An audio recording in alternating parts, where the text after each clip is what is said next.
Okay, I'm going to show you an image or a few images, and then I'm going to suggest to you what that image represents in the demise and the deterioration of society. So the first one is an image that I encountered when I was returning an item to Amazon. And it says, replace, you have the option of getting a different item that's shipped by Amazon, or you could replace it with the same item. And it says here, as your option, replace with the exact same item. We'll ship you a replacement of the item you ordered at no extra charge.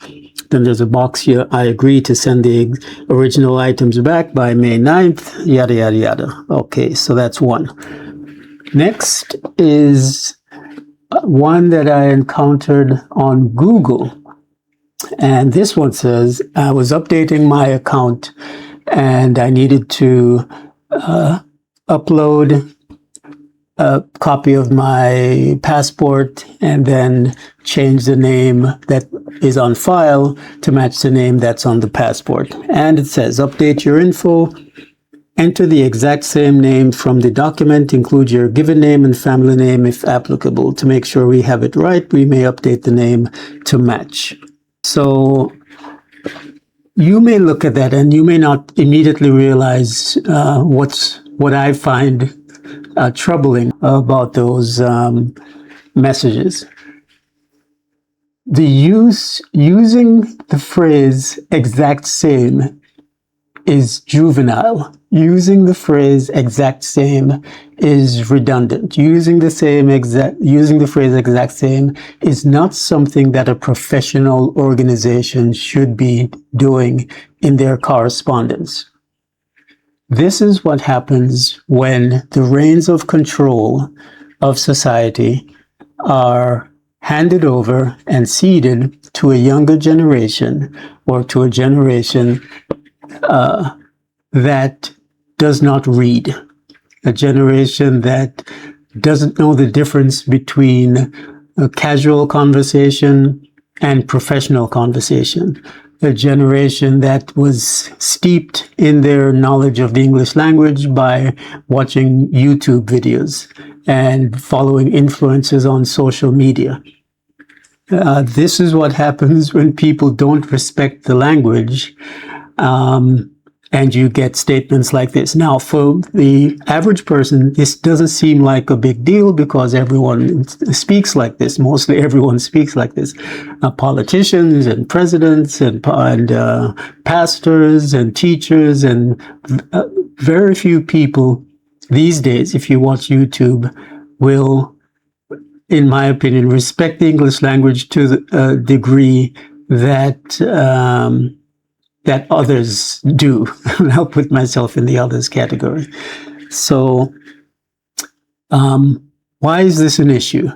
It's a minor thing.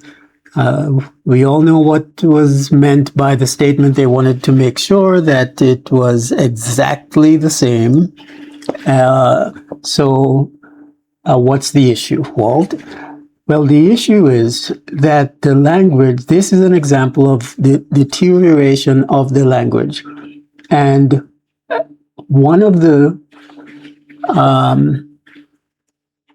dangers of this is that it'll be more difficult for people to determine what's real and what's not, what's fake and what's not, what's a scam and what's not. In another video I did, I showed how it's always very, very easy to determine if you're getting a scam email from PayPal or from your bank, because invariably and without fail, the scammers do not speak English well. The scammers are not aware that there's a professional etiquette in terms of communication. The scammers don't know that there's a syntax that professional organizations use that is not used in casual conversation. So invariably, little things like the placement of a comma, the placement of a colon, placement of quotation marks, the verb subject agreement, the tone, the overall tone of the communication will give away the fact that this was not prepared, edited, and approved by a professional, by an adult, by someone who knows the English language, by a lawyer, by someone who understands that specificity and accuracy in communication is necessary when you're running a business. So invariably, you can always tell when an email, even if it's not from a Nigerian prince, you can tell that it is a scam when someone tries to replicate a correspondence from PayPal or your bank. If this trend continues, where you start to have casual conversation and people using literally and exact same and the both of us, or whatever infraction that I've documented in my Make Grammar Great Again series, it'll be harder to determine what is a scam email from what is a legitimate email, because the legitimate emails are being written at the level of English that the scams are being written. So that's one major flaw that I see in accepting this and not realizing that the language is deteriorating. So that's my take. It's something that stands out to me. It's something that triggers me. It's something that I recognize is an indication of things to come. Exactly what things to come, we can only speculate.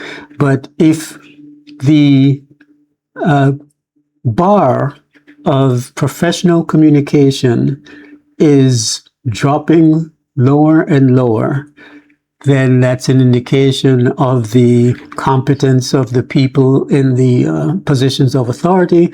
It's an indication that language and the specificity is not being respected. It's an indication that there will be more lawsuits because communication will not be accurate.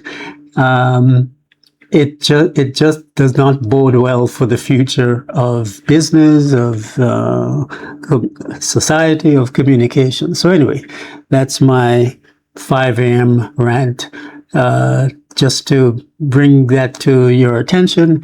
And if you'd like to see more infractions of the English language, check out my Make Grammar Great Again series on this channel. Thanks for watching.